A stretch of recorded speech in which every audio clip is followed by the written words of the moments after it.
बोलती थी हमेशा कि मैं अपने पापा की ज़्यादा लाडली हूँ। वो होते ना कर्म ही पूजा है, वो हमेशा से उसी तरह से उन्होंने काम किया। ऐसा इंसिडेंट हो गया जिसमें मतलब शायद हमारी किस्मत खराब थी कि हमने उनको, बेटियों को ही नहीं बहुओं को भी यही बोलते हैं कि बेटा पढ़ाई करोगे तभी जिंदगी बनेगी, पढ़ाई है तो सब देश के लोग आज सुरेंद्र बिश्नोई जी के ऊपर गर्व महसूस कर रहे हैं और एक ऐसी सब में फीलिंग आ रही है कि जो डिपार्टमेंट के बारे में लोगों की बहुत अच्छी सोच नहीं थी, उनके बारे में जिंदाबाद, जय हो या अमर नहीं रहे के नारे लग रहे हैं।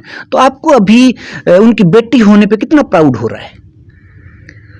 मुझे हमेशा से उनकी बेटी उन पे गर्व है, पर अब हमें ऐसा लग रहा है कि सहारनपुर इतनी छोटी जगह है, मेरे पापा की वजह से अब पूरे इंडिया में इस गांव का नाम हुआ है। बिल्कुल, हमारा तो बहुत लॉस हुआ है, पर अगर हम सोचें तो उनका हमेशा से यही था कि वो एक चेंज लाना चाहते हैं, वो सब मतलब कि समाज का सुधार करना चाहते हैं, वो हमेशा उस तरह से ही काम करते थे। तो हमें लगता है कि उनकी इस बलिदान से जो उनकी जो शहादत है, इसकी वजह से बहुत लोग होंगे जो इंस्पायर होंगे और जो सोसाइटी के इम्प्रूवमेंट के लिए काम करेंगे। बिल्कुल सही कहा कि एक शहादत परिवार के लिए पर्सनली लॉस है, लेकिन समाज को और उन्होंने पूरे सिस्टम को एक संदेश दिया है कि सब एक जैसे नहीं हो सकते, और अगर सब हो गए एक जैसे तो फिर देश और समाज का होगा क्या। अभी हमने इस घटना के बारे में थोड़ी बातचीत की। अब बहन जी, मैं आपसे पर्सनली बात करना चाहूंगा, एक पिता के तौर पे कि आप उनकी बेटी थे, तो कैसा रिश्ता था आपका उनके साथ? मेरे पापा सभी बच्चों से बहुत प्यार करते थे, पर मैं बहुत लाडली थी मेरे पापा की। कभी मतलब मांगने की ज़रूरत नहीं पड़ती थी उनसे कुछ, सब समझ आते हैं। हम बोल देते हैं, हम दूर जॉब करते हैं तो बोल देते हैं कि नहीं हम ठीक हैं। कई बार टेंशन होती है, ऑफिस में कुछ होता है, पर चेहरा देख के पहचान लेते हैं माँ बाप जो होते हैं कि नहीं क्या हुआ है, क्या हो गया ऑफिस में, कोई बात नहीं, टेंशन मत लो, काम में तो होता है ये सब, घर नहीं लानी है टेंशन, आराम से अपनी सेहत का ध्यान रखो। हमेशा ये बोलते थे बेटा सेहत का ध्यान रखो, सेहत का ध्यान रखोगे तो थोड़ा मेंटल पीस रहेगा, ज़िंदगी अच्छी रहेगी। काम भी करना होता है, काम बहुत ज़रूरी होता है। तो बहुत ही ज़्यादा प्यार से रखते थे वो सब बच्चों को। और मेरे को तो ऐसे वैसे बेटियां तो पापा की बहुत प्यारी होती है, बेटों से ज्यादा अच्छा रखते हैं। मैं बोलती थी हमेशा कि मैं अपने पापा की ज़्यादा लाडली हूँ मेरे भाई से।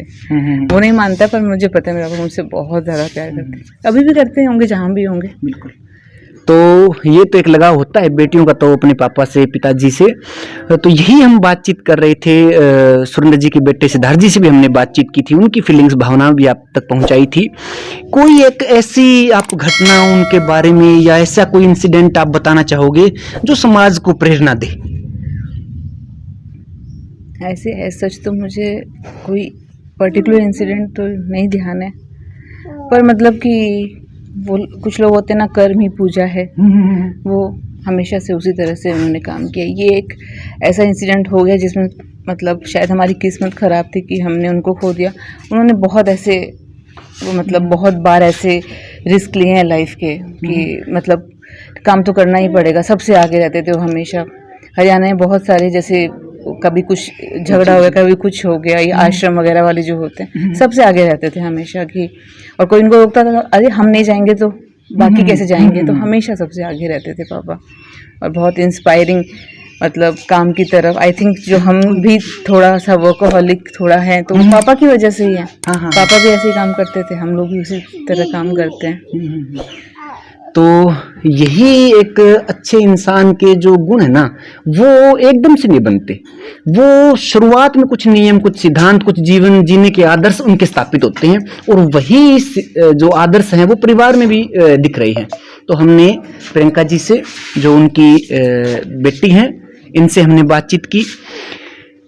किस प्रकार से आप पढ़ लिख के जॉब लगे, तो आपको उन्होंने किस प्रकार से मोटिवेट किया पढ़ाई के लिए या अपना आगे का जीवन वो अच्छे से जीने के लिए? पापा सभी को ही बोलते हैं, इनफैक्ट बेटियों को नहीं, बेटों को तो बोलते ही हैं, चलिए सभी, बेटियों को ही नहीं बहुओं को भी यही बोलते हैं कि बेटा पढ़ाई करोगे तभी जिंदगी बनेगी, पढ़ाई है तो सब कुछ है, और जब आप पढ़ाई करोगे तभी आप नौकरी कर पाओगे, आप आगे निकल पाओगे। आप घर से बाहर निकलोगे तभी आपको पता चलेगा दुनिया में क्या हो रहा है। तो सभी को ऐसे ही बोलते थे। इनफैक्ट जब अभी ये इंसिडेंट हुआ है तो मेरे जो भाभी थे वो अपने एग्जाम्स देने के लिए आए हुए थे इस बच्चे जो थे सिर्फ मेरी मम्मी के पास थे। तो वो हमेशा से बोलते पढ़ाई करो, पढ़ाई ही सब कुछ है। आपकी उनसे हम कहेंगे लास्ट बार कब बातचीत हुई, क्या बातचीत हुई? मेरी 4 दिन पहले बात हुई थी उनसे।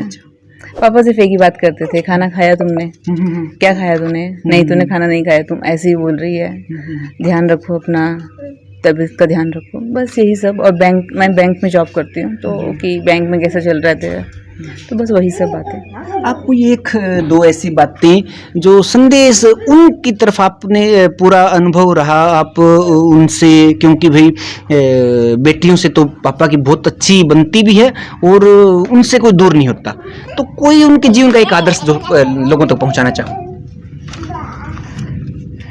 मेरे पापा बहुत ही सिंपल लिविंग हाई थिंकिंग जो लोग होते हैं वैसे थे। बहुत ही सरल आदमी जो होते हैं ना, कोई ज़्यादा बड़े शौक नहीं थे उनके। मतलब कि अगर 4 दिन की छुट्टी होती है, यूजुअली लोग क्या बोलते हैं कि ब्रेक लेते हैं, यहाँ घूमने जाते हैं, वहाँ जाते हैं। मेरे पापा ऐसे थे कि चलो ढाणी चलते हैं। बहुत ही सिंपल लाइफ था उनका, सिंपल खाना पीना था। और यूजुअली तो उनको टाइम मिलता नहीं था ऑफिस से, पर कभी मिलता था तो घर पे ही स्पेंड करना, मतलब फैमिली को टाइम देना। हाँ जी, फैमिली को टाइम देना। तो पापा ऐसा करते थे और शायद हमें भी लगता है कि वही बहुत अच्छी चीज़ थी, हमें भी वही करना ही चाहिए। तो ये प्रियंका जी थी, सुरेंद्र जी की बेटी। इनसे हमने बातचीत की, कई सारी बातें ऐसे बताई जो बाप और बेटी का एक रिश्ता होता है, कैसे था, उनका व्यवहार कैसा था परिवार और बच्चों के लिए। तो हम परिवार के अन्य सदस्यों के साथ भी मिलेंगे, तब तक के लिए नमस्कार, धन्यवाद।